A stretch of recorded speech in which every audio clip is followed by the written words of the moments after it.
রেলগাড়ির কামরায় হঠাৎ দেখা। ভাবিনি সম্ভব হবে কোনোদিন। আগে ওকে বারবার দেখেছি লাল রঙের শাড়িতে ডালিম ফুলের মতো রাঙা।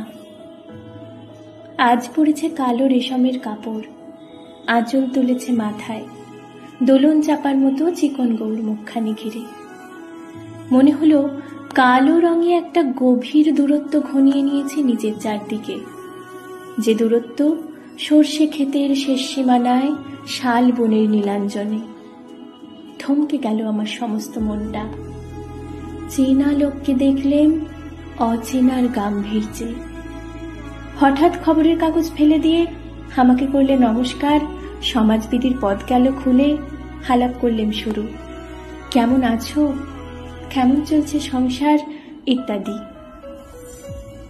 সে রইল জানলার বাইরের দিকে চেয়ে, যেন কাছের দিনের ছোঁয়াচ পার হওয়া চাহনিতে। দিলে অত্যন্ত ছোট দু একটা জবাব, কোনোটা বা দিলেই না। বুঝিয়ে দিলে হাতের অস্থিরতায় কেন এসব কথা, এর চেয়ে অনেক ভালো চুপ করে থাকা। আমি ছিলাম অন্য বেঞ্চিতে, ওর সাথীদের সঙ্গে। একসময় আঙুল নেড়ে জানালে কাছে আসতে, মনে হলো কম সাহস নয়। বসলুম ওর এক বেঞ্চিতে। গাড়ির আওয়াজের আড়ালে বললে মৃদুস্বরে, কিছু মনে করো না, সময় কোথা সময় নষ্ট করবার। আমাকে নামতে হবে পরের স্টেশনে, দূরে যাবে তুমি, দেখা হবে না আর কোনোদিন।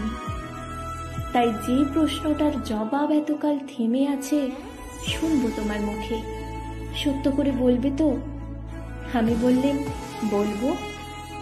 বাইরের আকাশের দিকে তাকিয়ে শুধলো, আমাদের গেছে যেদিন একেবারে কি গেছে, কিছুই কি নেই বাকি। একটুকু রইলেন চুপ করে, তারপর বললেন, রাতের সব তারাই আছে দিনের আলোর গভীরে। খটকা লাগলো, কি জানি বানিয়ে বললেন নাকি। ও বললে, থাক এখন যাও ওদিকে। সবাই নেমে গেল পরের স্টেশনে, আমি চললেম একা।